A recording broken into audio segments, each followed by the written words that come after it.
The butt is the new breast. The aging buttock, Stafford. There's a lot of new things out there. BBL, I don't even know what that is. What can we do with the aging buttock? First of all, let me tell you what BBL, it's Brazilian butt lift.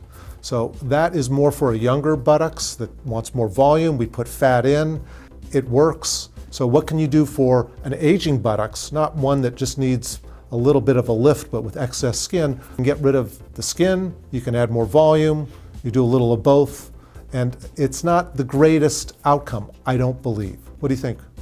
No, I mean, I would agree with some of what you said. I'm not sure that Bill's right in that the buttock is the new breast is really the buttock, the new breast. The buttock's important, and we certainly love a nice, curvy, beautiful buttock.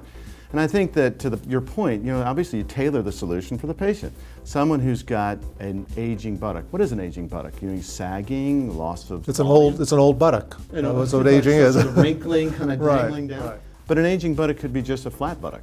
Doesn't necessarily have to even sag all that much. There are some women that just have lost volume and they've lost shape. And so in those cases, it might be a great idea to suction away some fat if they have extra fat elsewhere and volumize the buttock and enhance the shape. It's not just about volume, it's also about reshaping, don't you think? And so in that case, you can reshape the buttock and add some volume by taking fat from an unwanted area. That's what a Brazilian butt lift is, right? And injecting it very safely in the subcutaneous tissues. We should spend some time talking about safety here because there have been a lot of deaths with injecting it deep. So you got to see someone who knows what they're doing. Don't you agree, Stafford? So completely. You don't want someone who's trying this for the first time. No, and you want someone who knows what they're doing, understands how to craft it and make it look beautiful. But you're right, because it may not just be the only solution for someone who's got flaccid buttocks. So in that skin excision is what we call a belt lipectomy, or taking the skin on the upper part of the buttock to give that lift where it's sagging below. So there are things that we can do. Maybe not all of them are ideal for the quote-unquote aging buttock, but we can address that with filler, with volume, or with skin excision.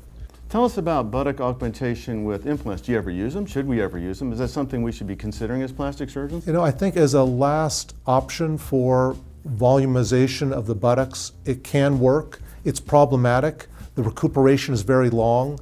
The complications that can occur are significant complications. So in my practice, in our practice, we don't encourage that. Right. Well, I'm just like you. I would say that buttock implantation with devices is something that you should just say no to. Sounds like patients really do have a lot of good options as long as they pick the right ones for buttock rejuvenation. So if you want to see more of this, you can see it on theplasticsurgerychannel.com.